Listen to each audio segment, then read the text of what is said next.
Larry has a master's degree in computer engineering and business and had agreed to give a tour of the 15-story deep condo structure. There is a stereotype that preppers are mostly blue-collar workers who live in small towns or rural areas, but rich people want to survive too. Larry called this his market niche, and with several more similar projects in development, business is good. Shortly after entering the building, Larry led us to a hallway that was a gallery of historic photos related to the provenance of the condos, an Atlas F missile silo built in 1960. These were at one point in the Guinness Book of World Records as the strongest structures ever built by man. They're built to withstand a nuclear detonation within a half mile and still be able to launch the missile protected inside of it, Larry explained, pointing to a photo. In 1960, when this was built, they worked 365 days a year, 24 hours a day, for 16 months to build these. At the peak, they had 383 workers working on these things. Each silo cost $15 million in 1960, $125 million today. And that was without the missile or any of the electronics, just the shell. The Atlas F missile facilities were constructed throughout the late 1950s and 60s, with a total of 76 sites. They were decommissioned and abandoned in 1965. Many of the sites were auctioned off to farmers who wanted the land. Some were filled in with concrete as they were a nuisance. One of the silos, near Abilene, Texas, is now a scuba dive center named Valhalla. Larry owns 2 of the silos and has options to buy 4 more, and additional silo property owners have made contact with an interest to sell. This condo is literally in the middle of America. Larry said the site is just 18 miles from the dead center of the United States, if you're measuring coast-to-coast, Canadian border to Gulf of Mexico.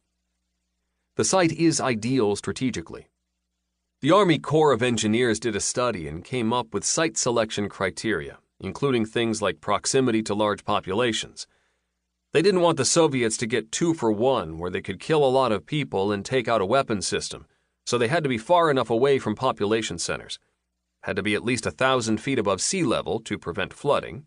Had to be geologically stable, with the strata of rock under here. Seismically stable. No earthquakes. Other photos in the gallery showed the process of remodeling the missile silo into the 15-floor condo unit it is today. The process took 9 months just to remove the old infrastructure, put steel in, and pressure wash, Larry said. No easy chore. You got to know what you're doing. You got to be able to read environmental test reports. You've got to have contacts at the EPA, the Army Corps of Engineers. You better have contacts at the state level or that dog won't hunt. You'll run into a lot of red tape. I know a lot of people. My dad ran an architectural company when I grew up. I got some phone numbers. The condominium we were about to tour had already sold all of its units, and Larry was currently working on construction of a second facility in an Atlas F missile silo about 45 minutes away in Idaho, with many of those units already sold. Who was buying them?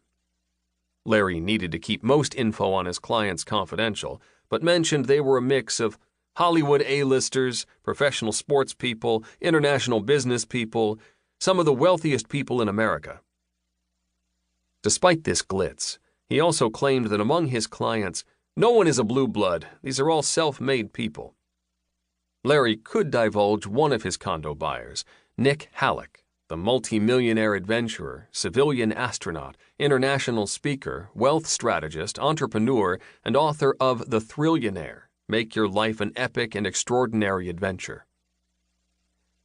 The Kansas condo had an abandoned feeling as we walked through it, with all the common rooms empty. But Larry said the condo owners do drop in to make use of their units from time to time. Originally, no one was going to use this, but when they saw how nice it was, they all changed their tune, Larry said. Oh my God, I'm going to use it as a second home. Sure enough, we got people who come here for a week, 10 days, 2 weeks. They do that a couple times a year, and they bring their family. They don't have to worry about paparazzi or anyone else. Larry said one of the most feel-good things about the project was transforming a former weapon of mass destruction into a state-of-the-art survival facility hooked up with lots of green energy. The fact that we are saving people and not killing people is a cool thing.